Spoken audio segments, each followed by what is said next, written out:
Well, welcome, my friends, to this event with our friend Lee Lambert.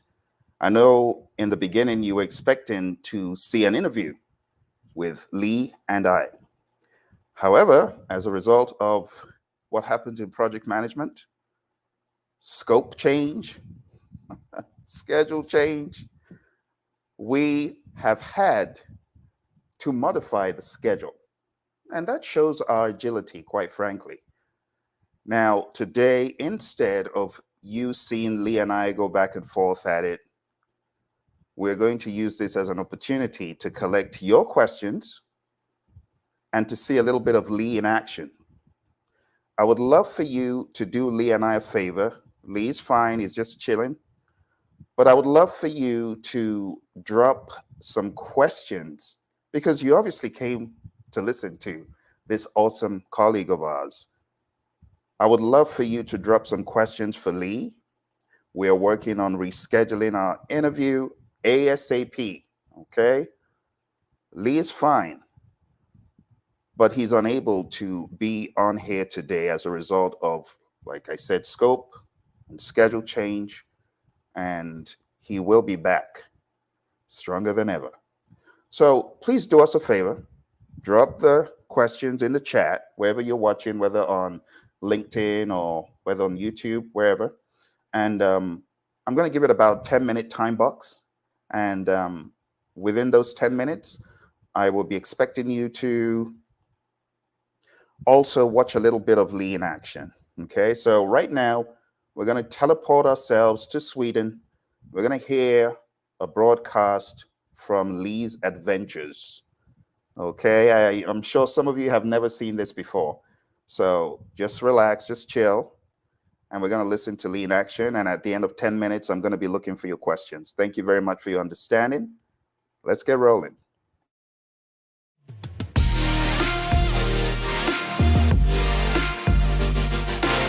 And I'm going to use an example. I explained this to my smaller group this morning. I'm going to use an example project, the one that really has made my career, I think. I was offered an opportunity in 1988 to do a project that was basically going to save the company. This was a $1 billion company owned by the Engelhorn family in Mannheim, Germany. And the product was in-home use blood glucose monitoring systems for diabetics. So I'm diabetic, so I watch mine fairly closely, not close enough as my leg confirms, and so they're very popular because you're supposed to read your blood 4 or 5 times a day, keep close up between 80 and 120. That's a safe level, and so they controlled at the time 70% of the marketplace. So there wasn't a lot out there, 70%. Johnson & Johnson created a competitive product that was faster.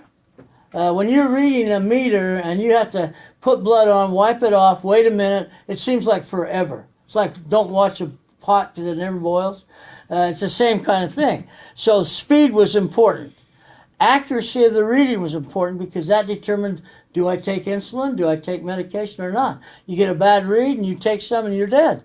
So there's some criticalities there. So they came up with one better, no question about it, better.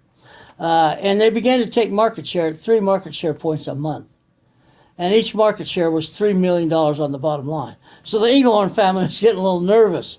So they wanted to create, the only way they could stop the bleeding was to create a project better than Johnson & Johnson's. So that was their goal.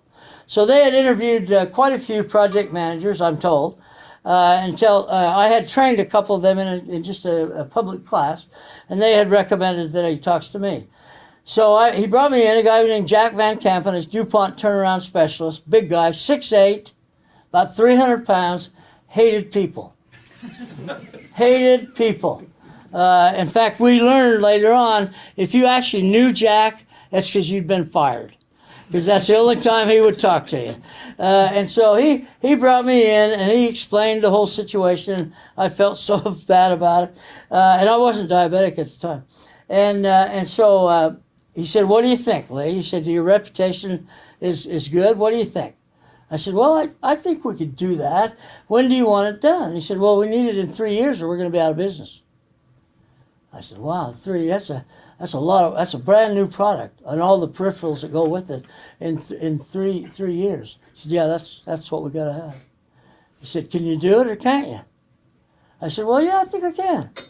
I think I can. But before I say I can for sure, I have 3 things I need to have negotiated before I take this on. I mean, this is my career. This is my reputation. If I take this on and fail, I'm just another consultant, okay? So he says, what do you need? And these are all things that you don't have, so I want to make you jealous. He said, what do you need? I said, I need unlimited money. He said, well, what exactly do you mean by unlimited money? I said, I want all the money. I want no one able to override my decision to spend money. He said, all the money? I said, yes, all the money. He said, okay. I'm thinking, well, hell, that was easy. That was easy. He said, what else you got? He said, well, the other thing that'll be important is that I'm able to select the people that will be on my team. We had estimated about 200. I want to be able to select the people, handpick the people, based on gathering of information, talking to peers. I want to be able to handpick those people. He said, we have people scattered all over the site. You're going to interview, you're going to talk. Well, no, you let me decide how to pick them. I want to handpick them. He said, okay. Damn, now I'm thinking airplane, car, I'm going to go for the... He said, what else you got? He said, you got 3 things. I said, well, the third thing, actually, maybe the most important, I need that team to be co-located. He said, I don't understand. What do you mean co-located? I said, together. They need to be together. I want to facilitate ease of communication, spontaneity, no formal set time to meet. I want this to be a freewheeling operation, all in the same building. He said, I can't do that. He said, we have 11 buildings. Where would you put them all? So I walked over to his window, which overlooked a beautiful lake, and pointed to a building that had just been completed. And I said, you see that building? I said, what is that building? He said, that's our new R&D center, and we're bringing people in from Germany, which immediately made me bothered. We're bringing people in from Germany to head up the R&D function for new product design. I said, wow.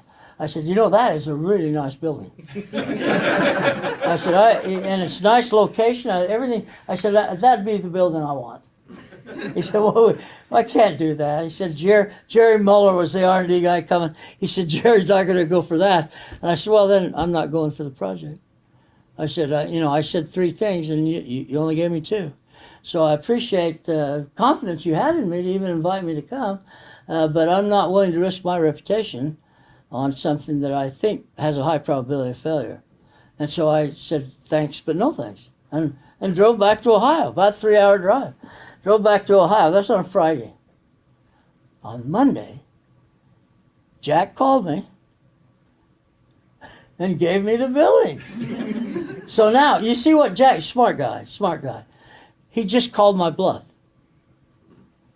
He's in the game now, and he called my bluff. He said, okay, big guy, I gave you all 3 things, deliver. Well, that was an incentive for sure. And so we gathered the team together. It took about 3 or 4 weeks to get my team. And we met and went through. And a lot of what Carol talked about, I had to get in people's heads to make sure they were thinking, that their thinking brain was on, and get them to understand the mission that I had accepted for them to get their buy-in. And I said, anybody who's not willing to live to a schedule that is going to put you at work more than you've ever worked in your life, now's the time to back out. There'll be no resentful, no punishment for not being part of the team. 7 people walked out that day. 7 out of about 203 people walked out. Was I upset with them? No, I respected them. And so we backfilled with the next choices. and the team began to work. Now, so that you understand where I'm going with a lot of this stuff, I'm just going to shorten the topic. We delivered the project. They regained market share at a dramatic rate, and 3 years after we delivered that project, Roche Labs, which I'm sure most of you know Roche, acquired this little $1 billion German company for $11 billion. So I'm responsible for an $11 billion acquisition. I like to say that. It sounds impressive, doesn't it? Yeah, I like to say that. To this very day, and I use my product, believe it or not. I got diabetes about 2 years later. I thought about suing them that they gave it to me, but the lawyer said, no, that won't fly. And so I started using it's called AccuCheck, and it's everywhere. If you know anybody diabetic, there's a high probability that they use AccuCheck. And I still use it to this very day. Now it's morphed a few times, sizes, shapes, minor changes, but basically it's the same product. And so it's got sustainability. Is that the word we like to use? What's the other word? Sustainability. Oh, innovation. We use that word a lot. And empowerment. Oh my God, I believe in empowerment a lot. And so that project was very successful. Now, what happens is, I think that Carol may have reflected, I don't think I mentioned this to you this morning. When the project's over, your stress level comes at a right place, okay? So when it was over, I went into Jack. Of course, he was happy. He was happy. And so what he said to me was, thank you. I said, that's it? That's it? Thank you? He said, no, thank you. I really appreciate it. He said, in fact, you did such a nice job. We have 2 more we want to run just like that. I said, not with me, you don't, and not with that team. Now, I did say to him, give me a different team, give me a different set of people. I can replicate that. But that team is expired. They need downtime. And so he said, no, we got to get these. And I said, I'm leaving. He said, you can't leave. I said, I'm under contract. My contract's over. I'm leaving. He said, no, really, Lee, we need you to stay. I said, I'm not staying.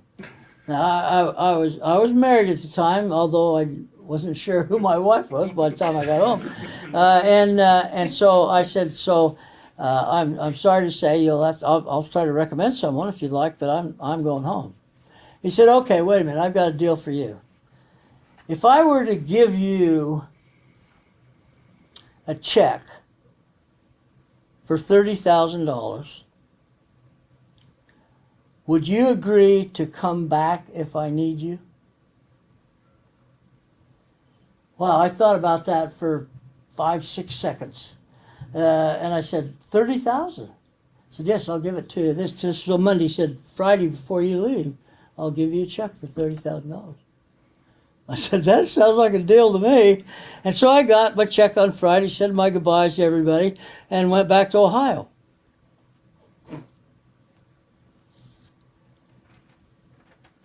He never called. Now, I'm not a mathematical whiz, but when you take 30,000 divided by the number of hours I spent, it's a pretty high rate. 30,000 for nothing, okay? So that was an experience that paid big dividends at the end, but no one knew it at the beginning.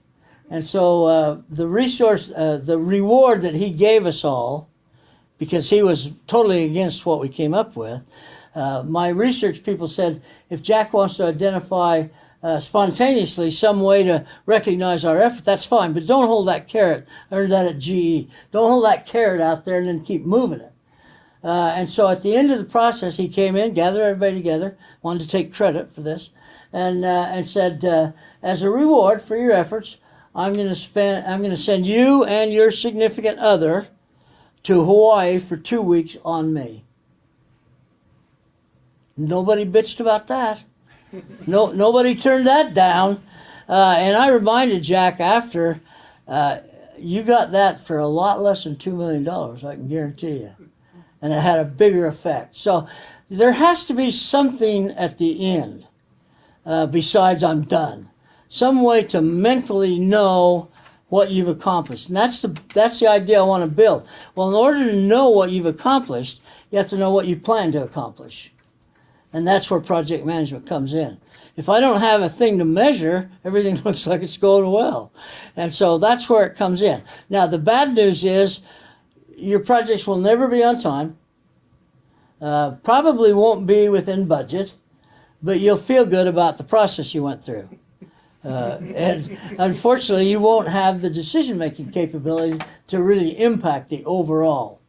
But I think what I've learned over the 50-some years that I've been doing it is that without project management, I'm in big trouble, because you can't mentally deal with all the things that go on in a project. Okay. All right. Any initial questions before I fire up here? All right. Great stuff from my buddy Lee. You know, he always delivers the goods and more. For those of you who are just coming, I put out a request for those of you who are here to listen to Lee to please put some questions in the chat. Lee is chilling right now. He's well, but we have had to reschedule due to what happens on projects. I mean, you just heard his story. Before we go into the next section of today's event, I want to ask you, did you listen to what Lee just said? Did you listen to all the twists and turns? There are a number of things we can learn from what Lee shared. Number one, when you are given an opportunity, always bargain for the best. Don't just settle, because if he settled for one of those three things, he wouldn't have got the other two.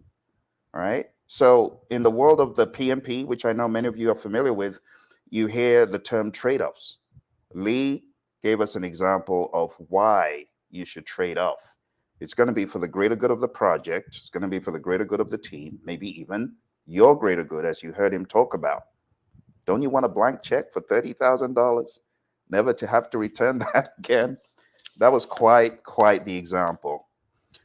One of the other things I've learned from Lee that I want to share before we go into our next section is the concept of the paper PMP. And the paper PMP is just someone who stops at being a PMP and doesn't go the extra mile, doesn't study, looks for the easiest PDU route, and all those bad behaviors. We don't want to be like that. Lee has also shared the concept of working on your own terms. You know, like towards the end of the story, you heard him talk about Jack asking him to come back and saying, "Oh, you can't leave. You got to come back, and you got to come back on these terms that I want." And Lee said, "No, my contract is over. That's it." You know, and then he ended up getting some free money. The next part of this event, my friends, we're going in our time machine to Sweden. And many of you know the story of how Lee is an ambassador for the PMI. And I see a lot of you coming through. I would love for you to drop some hearts for Lee, because Lee is going to be able to see this by tomorrow. Okay. So I want you to drop some comments. I want you to drop some hearts, drop some likes. I also want you to share this. So you do know the story of Lee being the epitome of the ambassador for the PMI. Okay. And some of you have heard the story about his leg, right? It wasn't a shock. But I'm going to play for you an extended video of Lee in action, one of the most engaging speakers that we have in the world of the PMI at large. Not only does Lee bring the stories to life, they're very engaging and very impactful. And his sense of wit is just amazing. His timing is impeccable. Let's journey in our time machine and go back to one of Lee's events in Sweden. I guarantee you this will be the best use of your time in a long time, because you're going to be hearing from who I call a PMP, PMI icon. You know, he's got the title of PMI fellow, but beyond that, he's an icon for what a servant leader should be in this world of the PMI. When I think about my service to my local chapter, I want to give myself a slap on the head after listening to Lee's stories. Okay, so let's listen to Lee, the brilliance of the man. Here we go. Live in Sweden.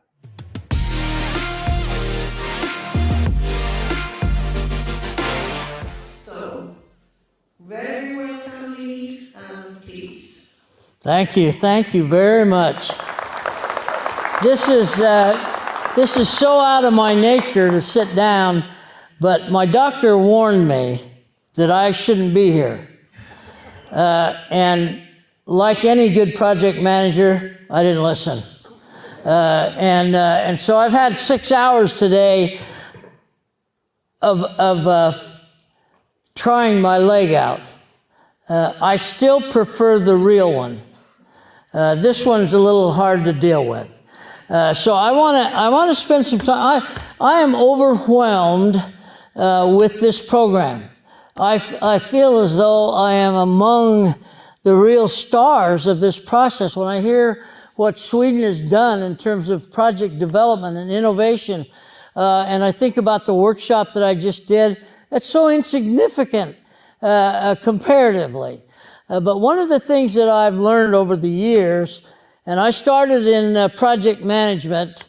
Well, let me ask you this. How many of you were born after 1966? Could you just raise your hands? I've been doing this longer than you've been alive. And during that process, you can imagine the learning that's taken place. And when I started, I didn't start out as a project manager. I started out as a design engineer, decided very quickly that I was a lousy engineer and I needed something that could take advantage of my strength. My strength is people. That's my strength. And so I naturally gravitated to project management through a series of events, which I'll give you some information on. But as we went through the process, I began to realize the importance of the concept of project management. Now, when I started, nobody really knew what project management was. In fact, people who were project managers did that in their spare time, like it was an additional add-on to their technical responsibility. And so as we gravitated beyond that to say, I can't just be a technical person if I'm going to manage the project. So now we have a separate entity.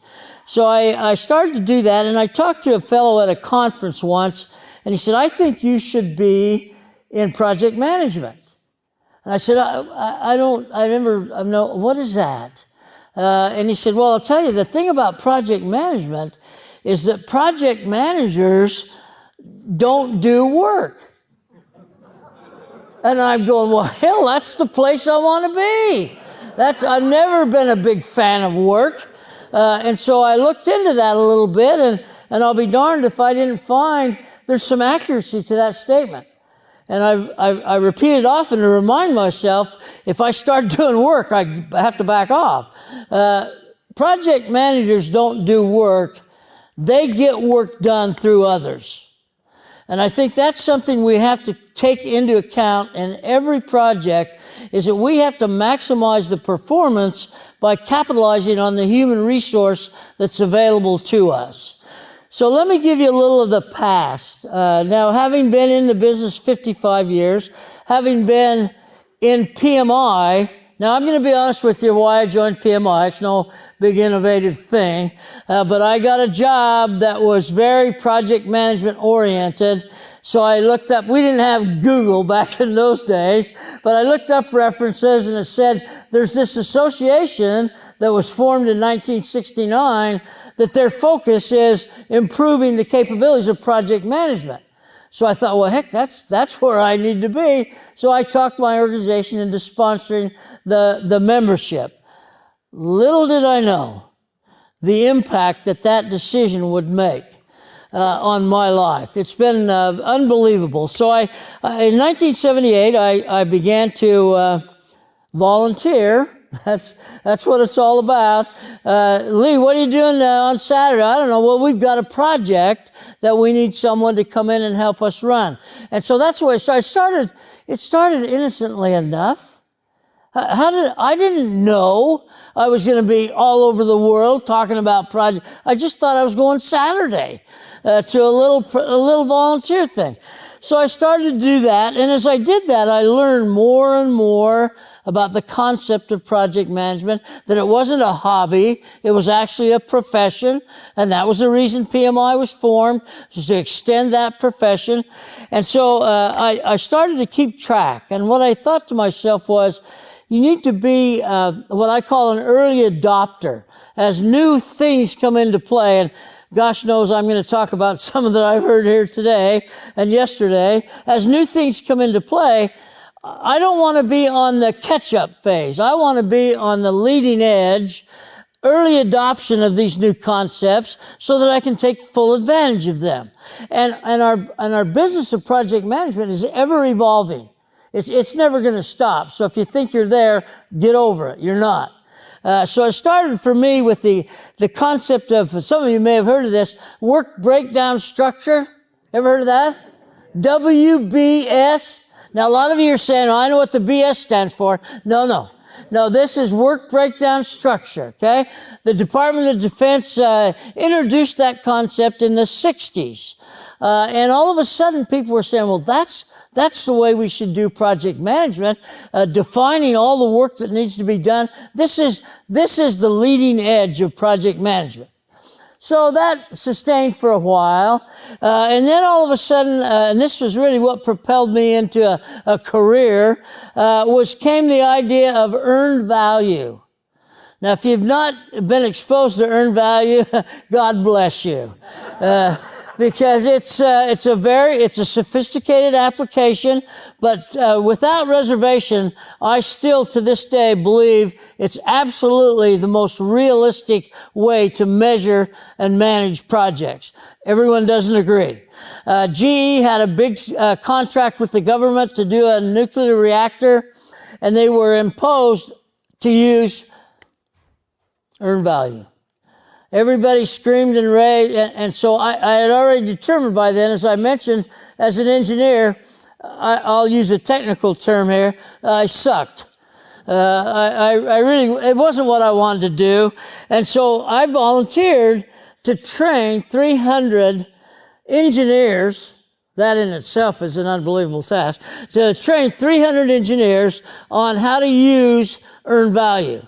And this was a requirement of a validation by the U.S. government. So if we were going to continue the contract, we had to pass a validation. It wasn't as hard as the PMP exam, but it was hard. And so we had to do that. So I spent a year and a half to 2 years training these 300 people. And as I did that, I realized that this is my future. Training people how to be more effective in project management. And again, because it didn't require any work, I just had to share my knowledge with people in what will add value to what you do as a project manager. And as I started to do that over and over again, it created new opportunities. The networking that's gone on these last 2 days, I must say, and I do this all over the world, I must say, y'all get how to network. You really do. I mean, it's really hard to get away from you once you get a hold of me. And so I sometimes had to set some limits on how long we could talk. And then came the evening events. Oh my God. The evening event went on and on and on. And so, but again, I realized this is where I'm supposed to be. So once we joined PMI, I changed jobs from General Electric to a company called Battelle Memorial Institute. It's the largest contract research organization in the world, and I was told if you can train PhDs, you can train anybody. And so I thought, I'll give that a try. And so I joined the Battelle Memorial Institute, which was 70% PhDs. Now, I have an undergraduate in mechanical engineer, and so I felt a little intimidated. And so I started to expose them to earned value. Okay, again, another government contract. I actually had to write a book to use as a facilitator with them to justify the fact that project management was real. I wrote this book as a training aid. It ended up being published. I have 15,000 copies in distribution. And it's the easiest, simplest book. I made money. I made money on this thing. It was unbelievable. And I just sold some to a firm in Atlanta, just 100 copies. It was out of print years ago. So I had to get 100 copies made because they've decided to implement earned value. I thought that had gone away. I thought that was one of those passing things. And so I did that. And as I did that, I was asked to come to Columbus, Ohio to help form a new division called the Project Management Division. How appropriate was that? And I said, sure, I'll come. And then I had to ask my wife. And she said, where is it? And I said, in Ohio. She said, never been. Never been. She said, I'm not going. I said, no, come on. Listen, this is an opportunity. She said, no, it's in Ohio. And I said, no, it's an opportunity. This is a leading edge opportunity to implement project management in a resource and development environment. And she said, that doesn't mean anything to me. Does it have a pool? That's what she had. Does it have a pool? I said, we'll get you a darn pool, okay? And so she eventually gave in, so to speak. And so when I got there, the new guy, which came from the old place, so he's the one that brought me. He was a PhD nuclear scientist, and he said, you need to implement project management here. And I said, well, okay, but I said, is there a PMI organization here? And it turns out, many of you don't know, I doubt you even know this, Luann, Columbus, Ohio was the third chapter chartered in the world. There was Houston, San Francisco, Columbus, Ohio. I'm going, why? Why? Well, it turns out there was a university professor at Ohio State who had been bought into project management. He formed the chapter. So third, that's pretty impressive. So when I got there, I said, well, how do you look them up? They gave me a name. I called them up and they said, well, we're on probation right now. I said, what do you mean we're on probation? We have 3 members. 3. And 2 of them are thinking about moving. And I said, well, that's not going to work. I said, if we're going to have a project management chapter, we at least ought to have some people that are in project management. So I talked to my senior level, my PhD guy, and I said, listen, here's a chance, here's an opportunity. And I didn't know at the time it included volunteering to be president. I didn't know that. But here's an opportunity to make a linkage between a project management organization and a commercial organization to benefit that. He says, okay, do your thing. Do your thing. See what you can come up with. 2 months later, two months later, very proud of this. 2 months later, our membership was 107. 107. Now, I have to admit, because I want to be completely transparent, 103 of them worked for me. So the recruiting was much easier than you might do. But I'm always convinced, I'm sort of like the person who thinks about religious converts. If you've ever known a religious convert, they're much more committed to the religion than the ones who weren't converted, had just grown up that way. Well, all converts are that way. So I figured, even if I have to lie a little bit, I can convert them into project management, and then they'll see the value. So that's what we did, and I began to build that chapter. They're now at a little over 2,000, I just wrote an email today saying, by the way, I've never done a keynote for my chapter. Is there any chance you could squeeze me in? And they said, well, we've really got quite a lineup. I said, really? Okay, thanks a lot. He said, we do have one of the tracks you can go talk in. And I said, well, I've done that 6 or 8 times. So I look at these opportunities to try to get you to understand. Well, there's really smart people. Well, this group over here, not so much. But there's really smart people in the room, and you understand. You're here. You come to these programs. You don't come for the fun of it.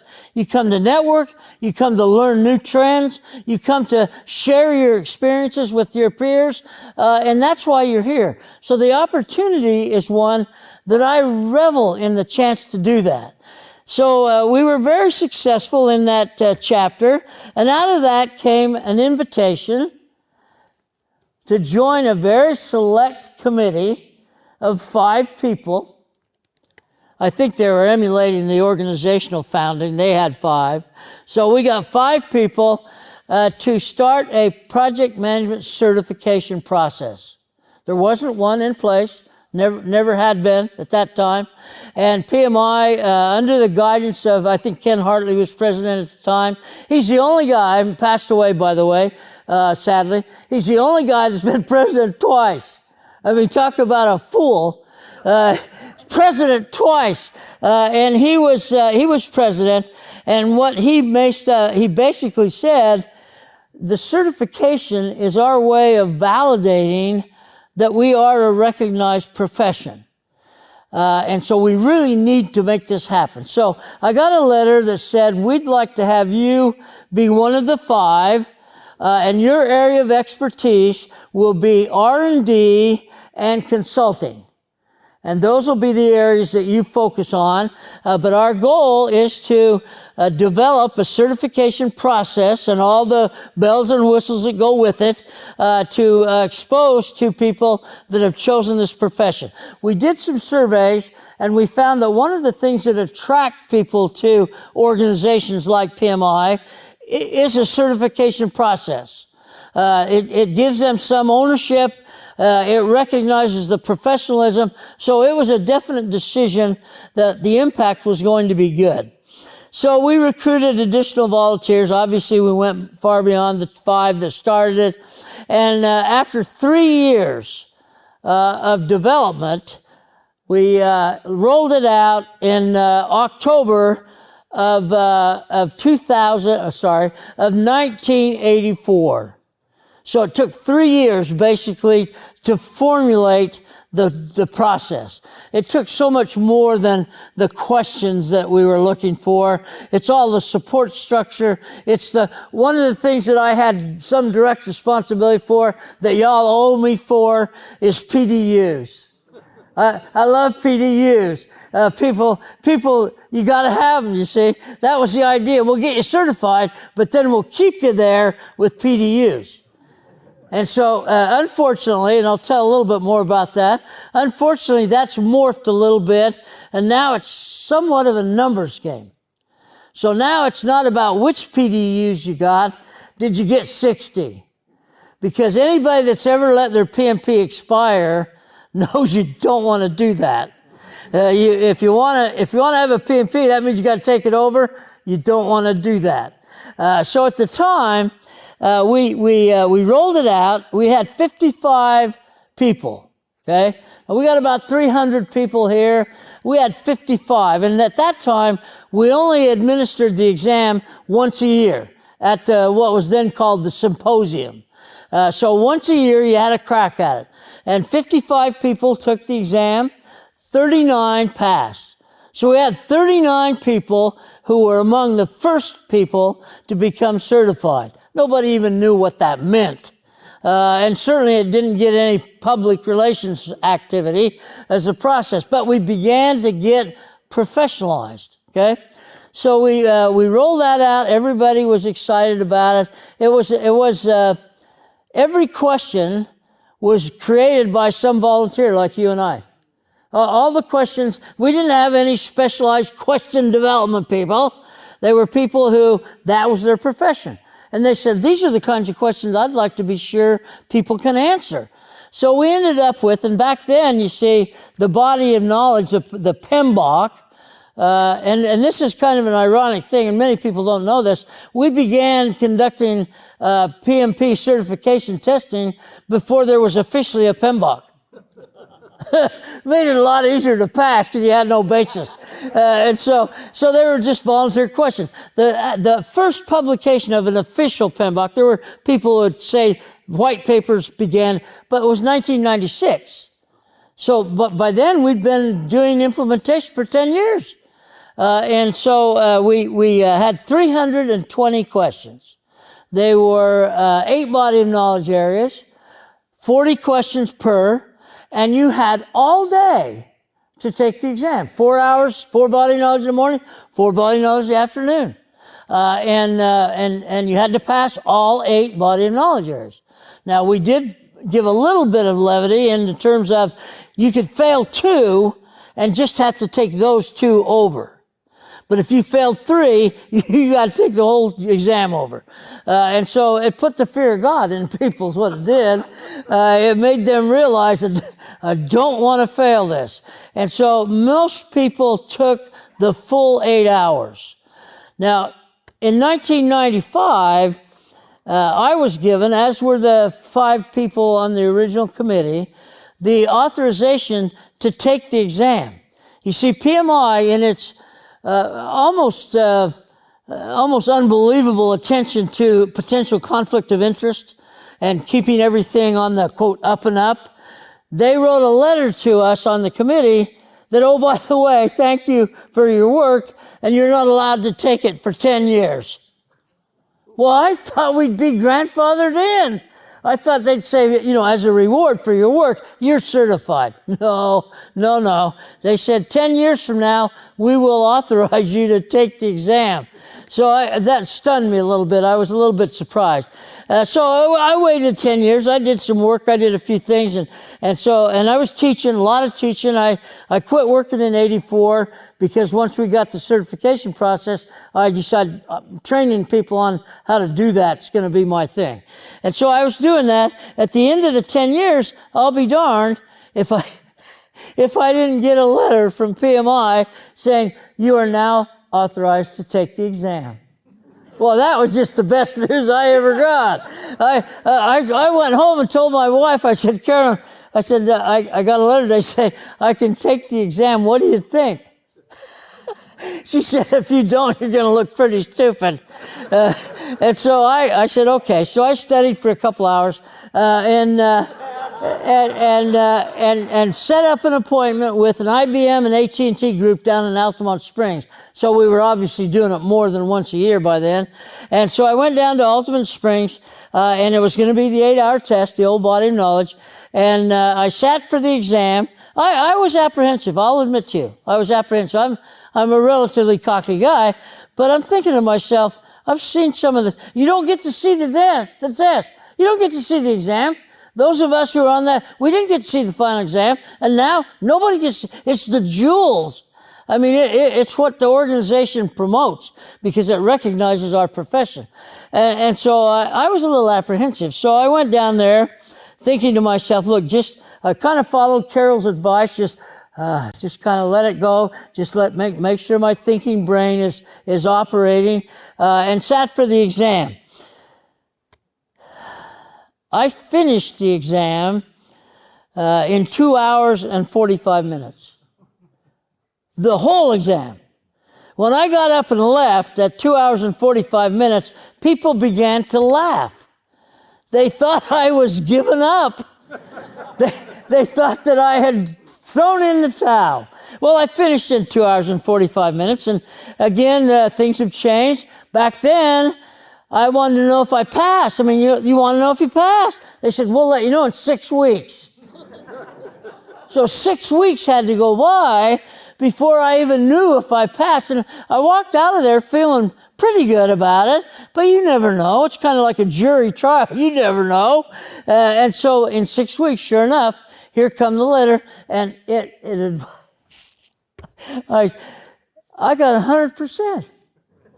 100, that's 320 questions, 100% in 2 hours and 40, that's unbelievable. In fact, that's a lie.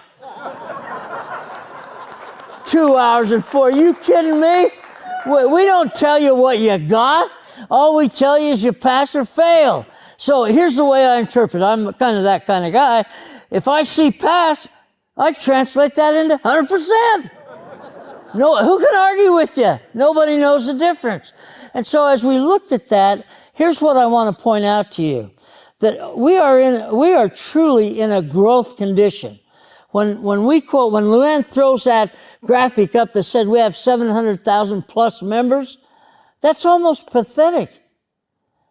The number of people involved in project management is so substantially bigger than that number that you have to fall back to the 7 out of 10 that have never heard of us.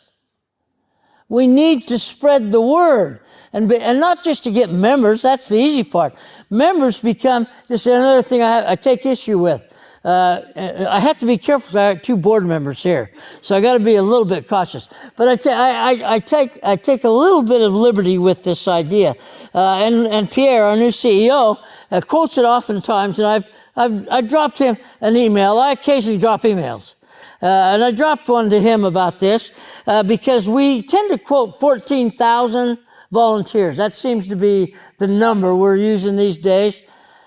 I got to tell you, in my view, that's substandard from what we really have. If I look at this room, there's 300,000 times that we can do it. If I take 300, multiply it by the 10 opportunities you may have, that's how many volunteers we have. So if I look at it from that perspective, and I think this organization is about volunteerism. I mean, we've got a lot of other things going on, but at the end of the day, it's about volunteering to improve the profession and the people in it. I think we have over 700,000 volunteers. Because every one of us, at some point in time, volunteer to do something that supports the idea of project management. So we looked at that, and we, so that you understand, it's kind of like a band. If you're in sync, have you ever heard of in sync? I'm dating myself here. In sync, it goes back a ways, okay? Some people say they were overnight success. Oh, how about this? ABBA, ever heard of them? ABBA. If you haven't heard of ABBA, where the hell you been? They were overnight success. No, they weren't. It takes a long time. So I look at that from the standpoint of the PMP. My PMP number, well, my member number is 3935. That's a really tiny number. That's my member number, but my PMP number is 6,018. So at the end of 10 years, we only had 6,018 members that had qualified and passed the PMP. Well, things changed dramatically in the next year or two when IBM, Motorola, AT&T, every major corporation in America embraced the PMP as their way to qualify project managers. Well, once that happened, the line went vertical.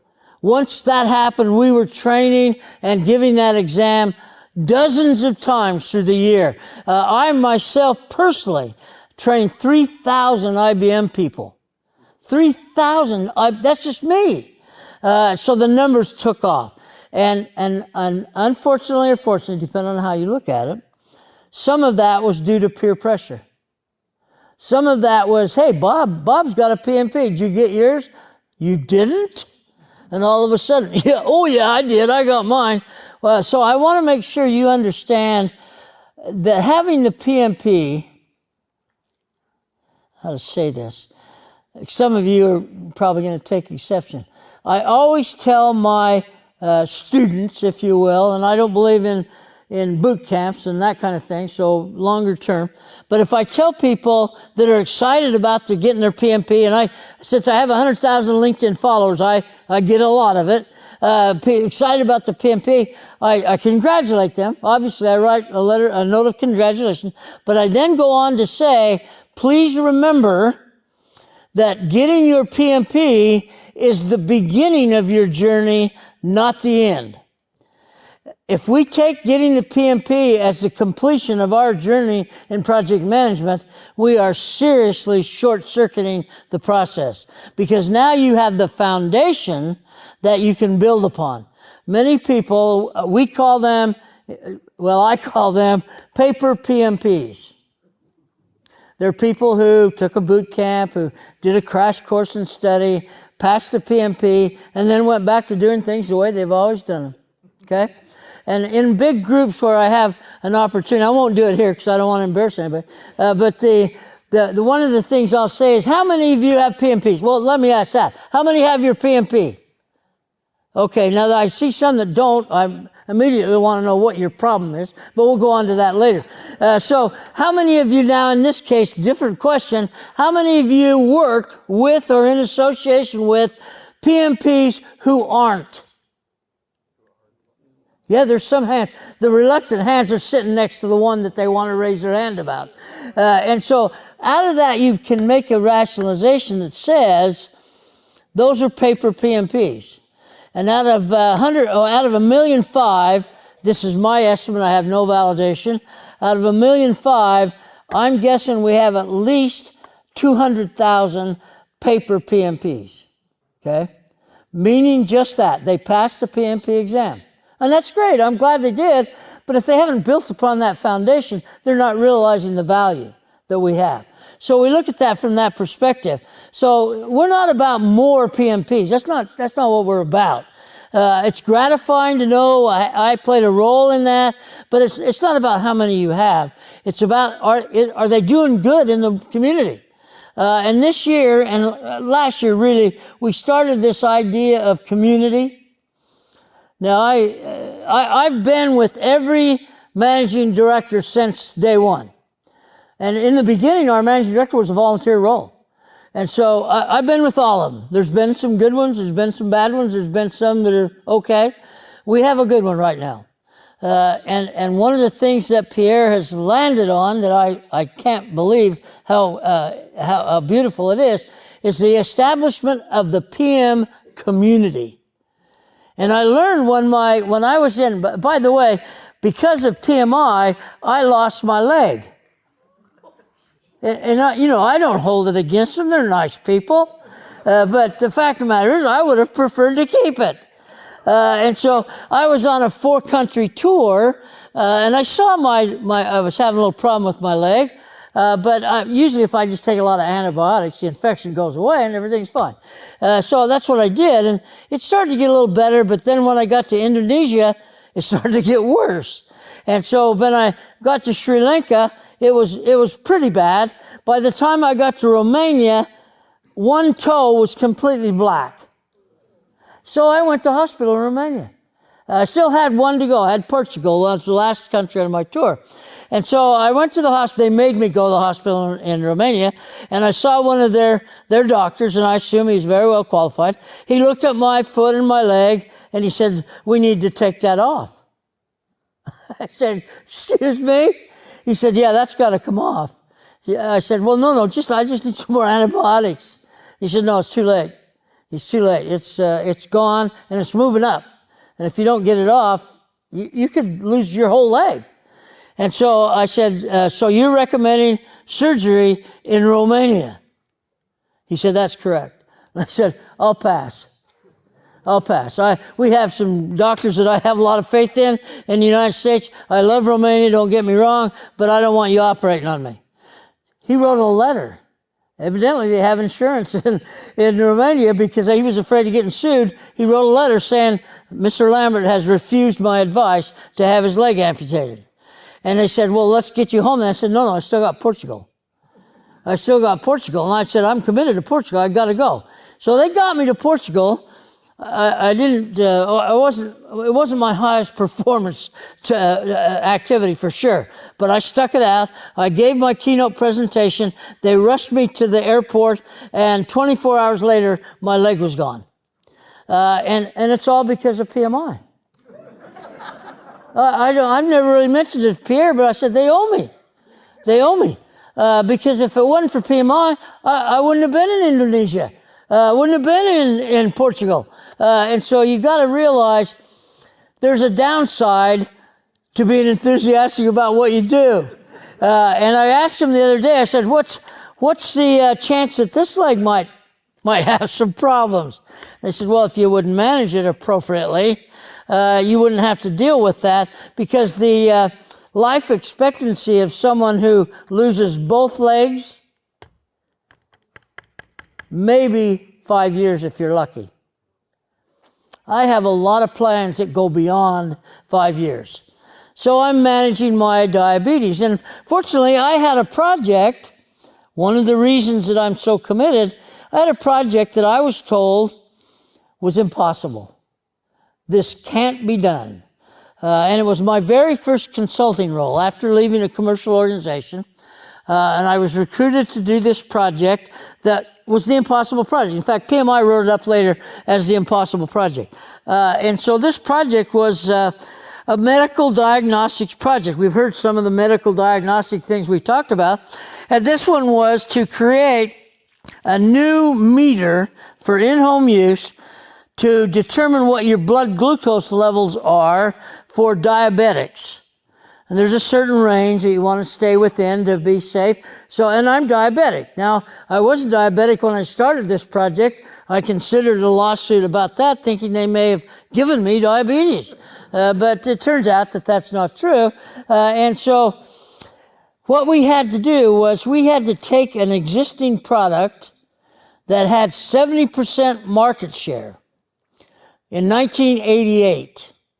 70% market share. Now, at that time, diabetes was an issue, but not like it is today. The diabetes in America, for sure, I don't know how it is here in Europe, is vertical. It's a dangerous thing. And so 70% of the market share was still a lot of money. The company was owned by the Engelhorn family in Mannheim, Germany. And they had pioneered this product and captured the market. You know how first to market grabs the market share. And so Johnson & Johnson in the U.S. came up with a new meter that was faster, easier to use. Cheaper doesn't come into play in medical diagnostics oftentimes. They have, it's not price fixing, they say, but everything seems to cost about the same. Johnson & Johnson murdered us in the market. And what they basically said, the marketing people said, if you don't come up with a leapfrog the leapfrog market product, you will close your doors in 3 years' time. That's a $1 billion company. I mean, that's not bad money. I mean, it took me 2-3 years to make that kind of money.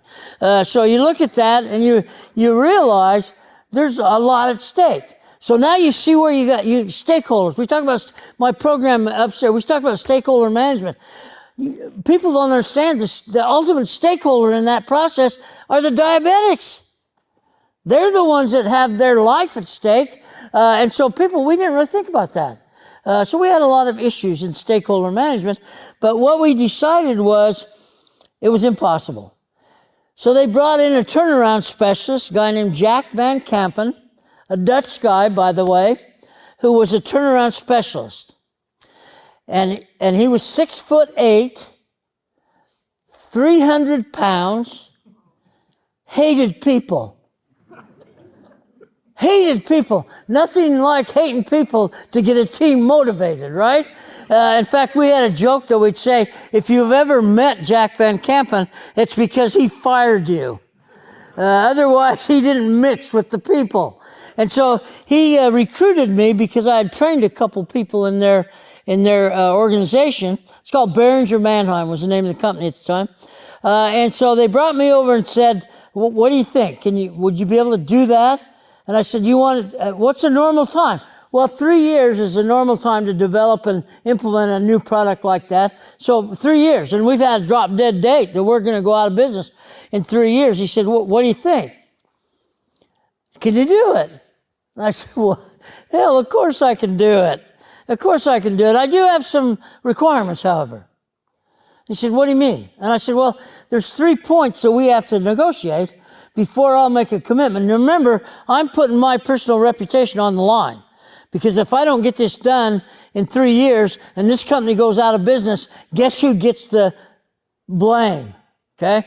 So I said, I want to make sure I've got the best chance going in. So I said, what do you want? What do you want? And I knew I had leverage because they're going out of business. If I don't, I said, okay. I said, I've got 3 things. The first one is I want all the money. And he looked at his head, shook his head, and he goes, oh, what do you mean by all the money? I said, I want all the money. I don't want to have to ask for approval to spend money. If I decide we have to do it to meet our 3-year schedule with a quality product, I want all the money.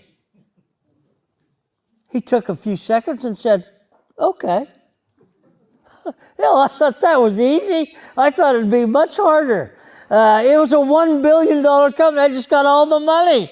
And so I thought, well, I better follow this up quick. He said, so what else do you want? I said, well, this is an important one. They had about 1,100 people scattered around this campus in Indiana. And I said, I want to be able to handpick the team. Now, we had estimated around 200 people. I want to handpick the people. Basically, what I was saying is I want to do skill set match. So we want to define what it is we have to accomplish and then match that with a skill set that has the highest probability of achieving that, okay? And he said, well, people are all over the site. And I said, well, I'm not prepared to risk failure because you give me the wrong people. Now, I covered this in my workshop.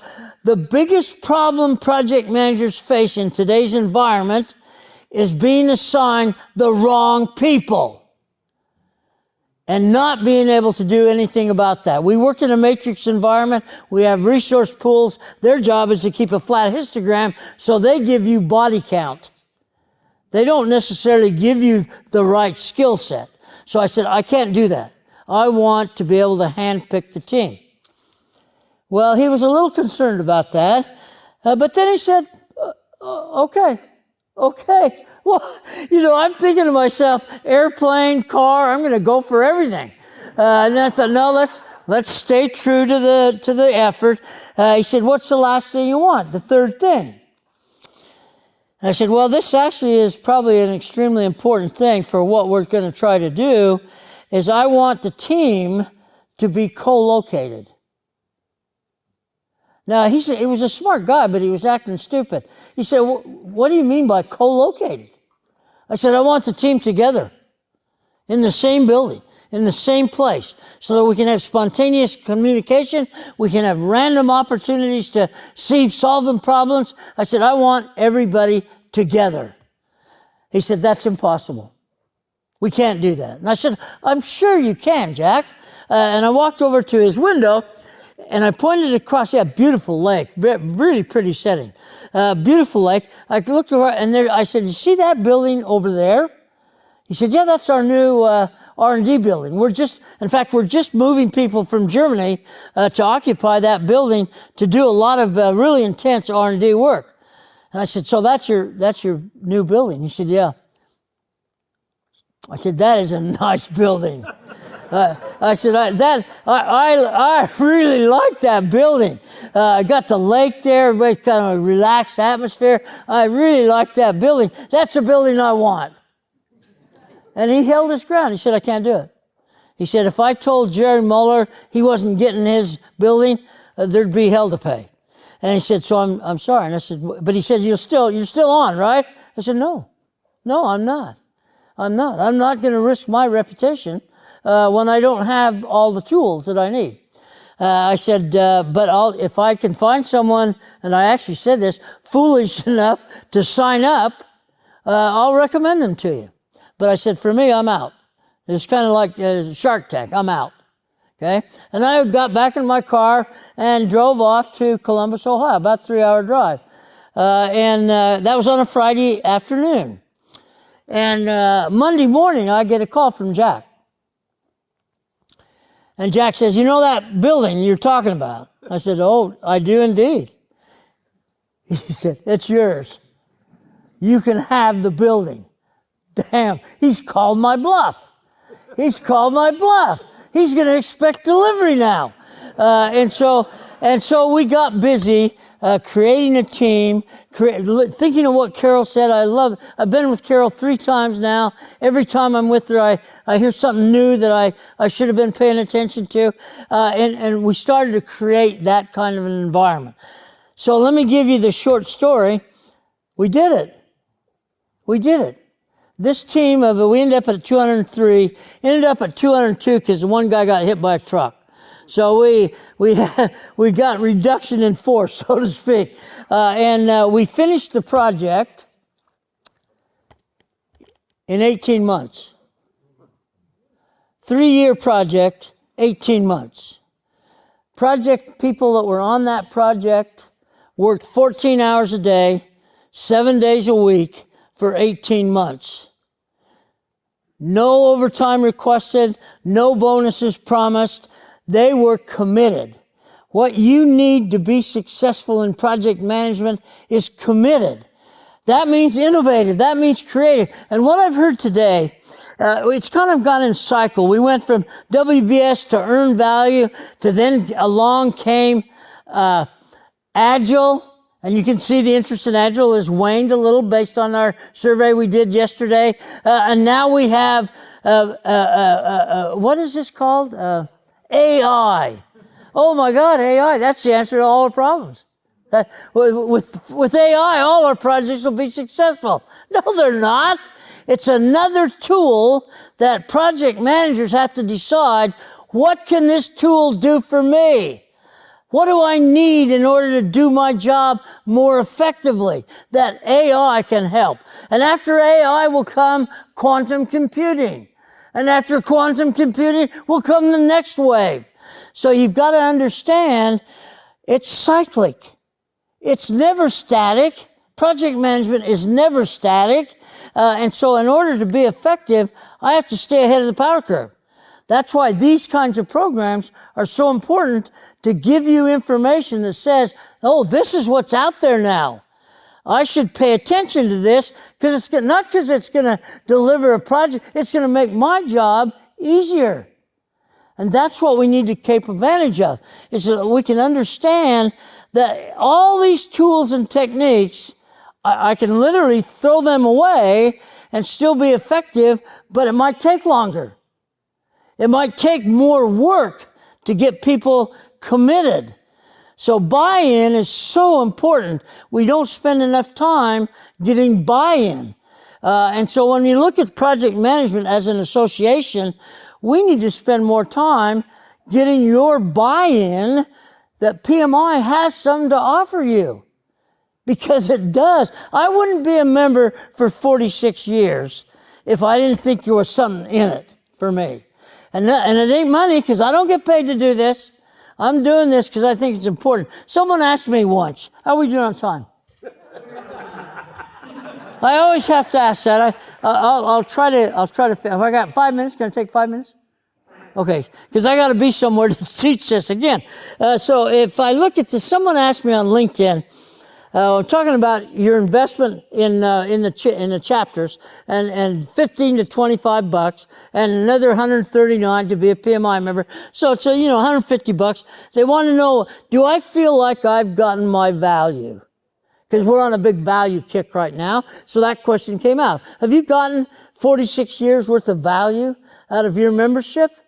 So I thought, well, the best way to find out is quantify what my membership has cost me, and then make that decision. So I did that. I took one AI, I did it with a calculator.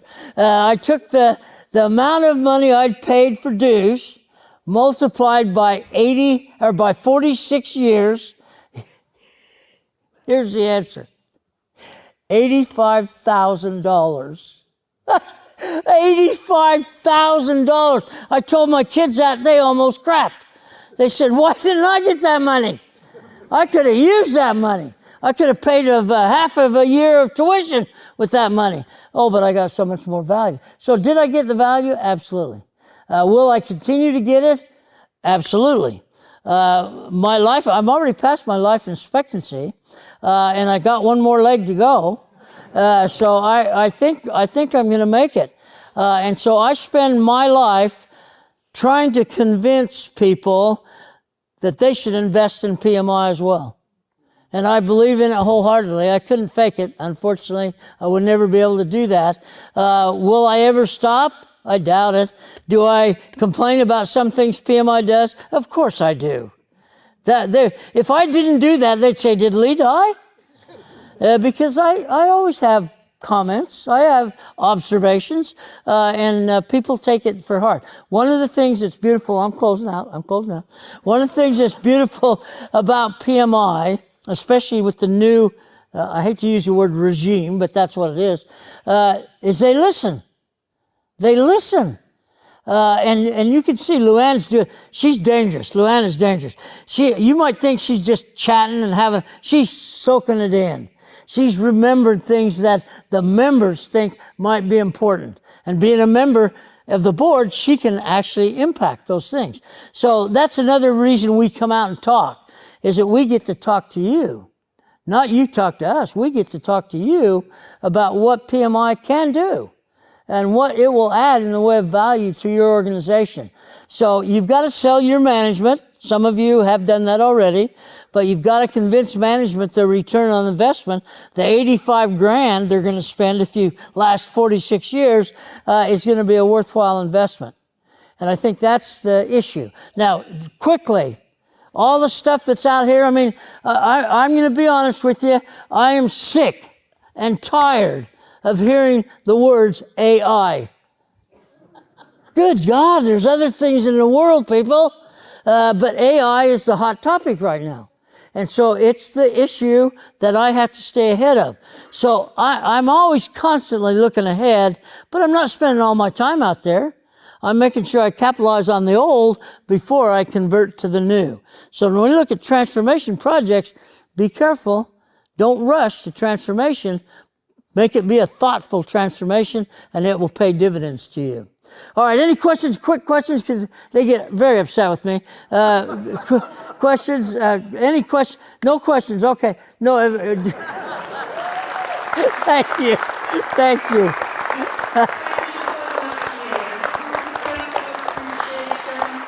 Thank you so much. Thank you. You know, we used to give out T-shirts. A lot of times you get T-shirts. I have 117 T-shirts, and they're all too small. So this is a good thing for me. I appreciate it. Thank you, guys. Thank you so much. Thank you so much. Thank you. Bye-bye.